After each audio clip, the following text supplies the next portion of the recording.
It is Indiana in the Morning, presented by First Commonwealth Bank, and it is the voice of Indiana County, WCCS, AM 1160 and 101.1 FM. Well, he's done it again. Larry Loftis is with us. We talked with Larry with the book Into the Lion's Mouth, the true story of Dusko Popov. He's with us again. The book is called Codename Lise, the true story of the woman who became World War II's most highly decorated spy. Larry, good morning.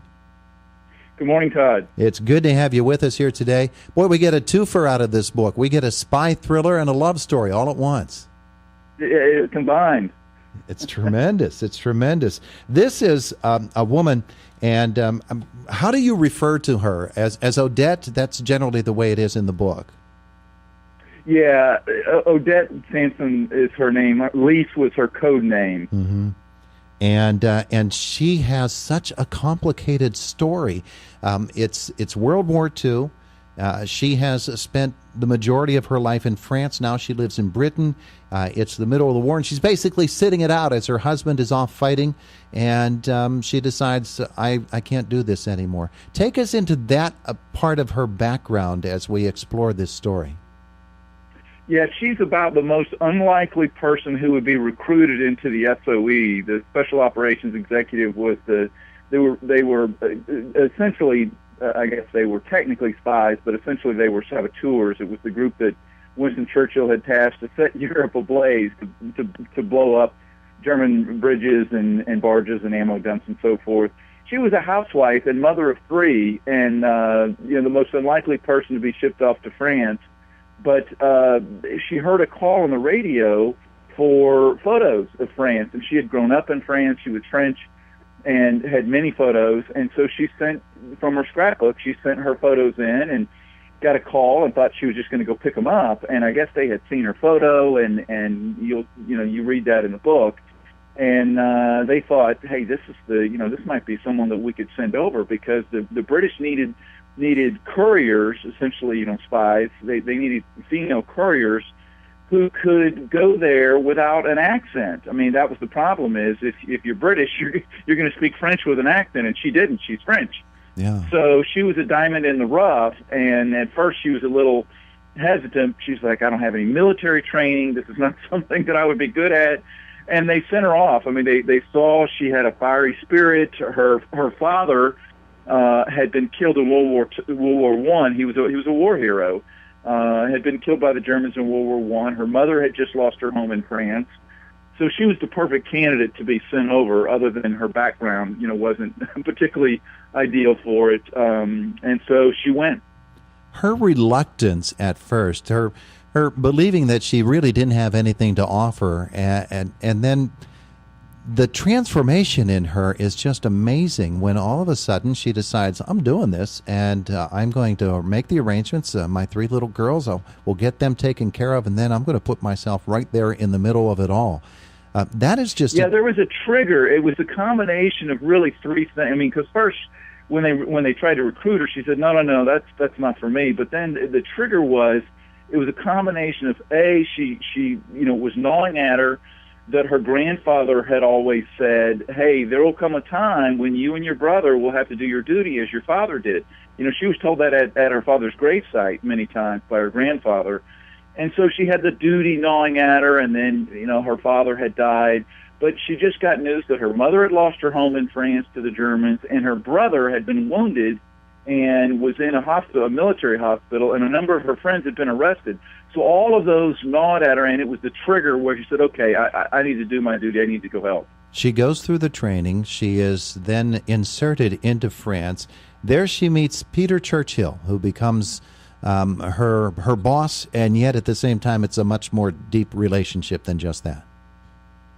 Right. He was quite the commanding officer. In fact, in the cover of the book, that left arm you see, that's Peter's arm.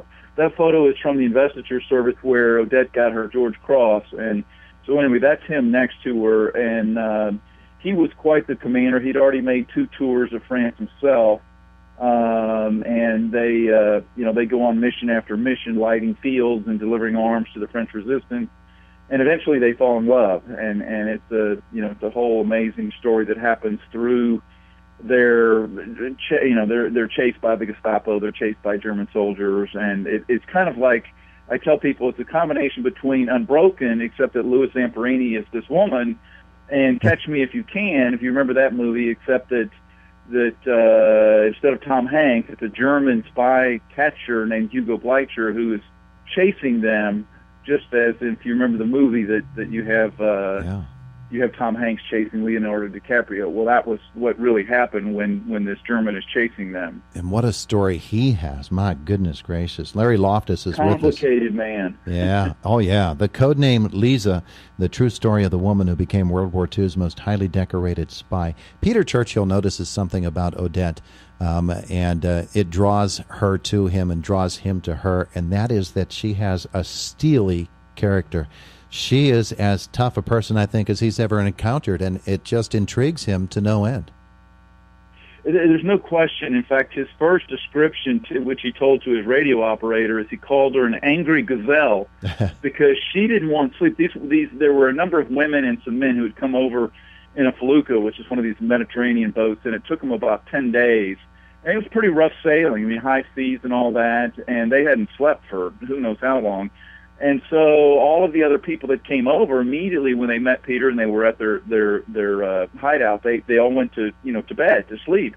And she didn't want to. She wanted to get to work. She wanted to go fight the Germans. And he's like, well, why don't you take a nap with everybody else? And she goes, I don't need any sleep. Yeah. Just let me get to work.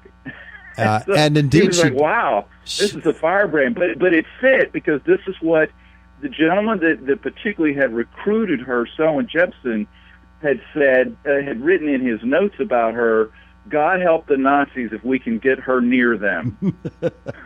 I mean, who writes a note like that? Who gets a commendation like that from an interview?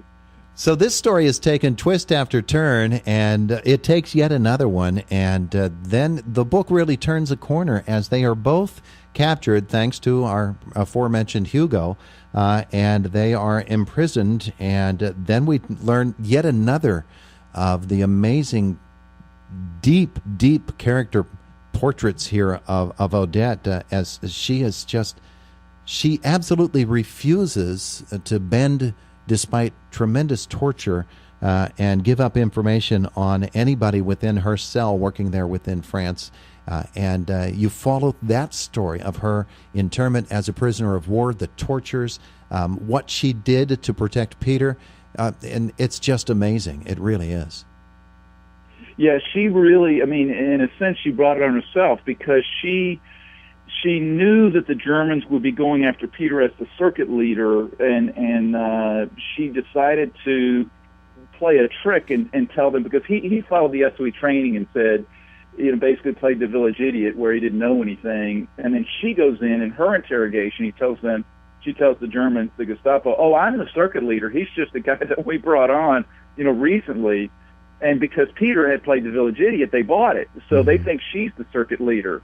So now they're pressing her, and they know that she knows the hideouts of two people they're after, the radio operator and another circuit leader. And she knows that they know that she knows where they are, and she won't tell them. And they say, look, we're gonna up the ante here. And so, I mean, they're starved and all that beforehand, but then they torture her, and her patent line is, I have nothing to say. And she refused to give them anything. I have nothing to say, and I say it, and over again. She thwarts every effort to get her to turn, and she just never does. Her relationship with Hugo is another interesting thing, because Hugo becomes such an admirer of hers. Sometimes we can't tell with Hugo, and I think you deliberately did that to us. We can't tell exactly where he's coming from, just like they couldn't in the time, could they? Right, and he's a fascinating character because he's, on the one hand, he's doing his job too, just like they're doing their job. And his job, he was a secret policeman, and his task was to arrest these spies. And so he's just doing his job. Now, the downside is, once he arrests them, he turns them over to the SS, which runs the prison, and the Gestapo interrogates. And he knows that that's probably not going to be a nice time, but so he feels guilty about it. So after he arrests them, he feels guilty because he knows they're going to get a hard time. He knows they're going to be on starvation rations. And so he visits them. He visits both in prison, both Peter and Churchill and Odette, who are in solitary confinement. And you can tell that he really likes them. And I think he's smitten by Odette because she's beautiful. She's very strong. She would never say anything. She would never give away information. And the Germans really respect that, a sense of duty and honor. And so I think he's smitten by her from the beginning. And ask her out. I mean, he wants to take her to a play. He says, look, there's the Magic Flute playing. Let's go see Mozart. And of course, she refuses. But so it makes it a very interesting. And he does take Peter out for a nice lunch. Yeah. From prison, and lets him go by his apartment to shave and clean up and get dressed up. It's amazing that you have this guy that's the enemy that arrests them, that now is like their best friend, when they're in prison. Yeah, it's just an amazing book. You've done such a wonderful job of weaving this tale for us.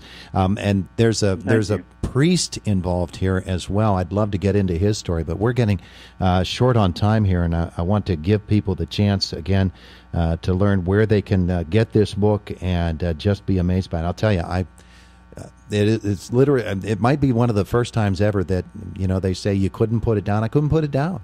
Larry, you cost me greatly here. I had things to do, but I couldn't put down this book. It's called Codename Lise, The True Story of the Woman Who Became World War II's Most Highly Decorated Spy. So where can people learn more? Anywhere books are sold. It's Amazon and Barnes & Noble and all the bookstores, Target, Walmart, any place you can buy a book. And your website? LarryLoftis.com, just my name. LarryLoftis.com. Larry, thank you so much. I'm looking forward to the next one. I don't know if you can find one that tops this, but you managed to do it. You managed to do it this time. I'm telling you, where you find these stories, it's incredible. Thanks so much for spending some time with us today. Thanks for having me, Todd. I appreciate it.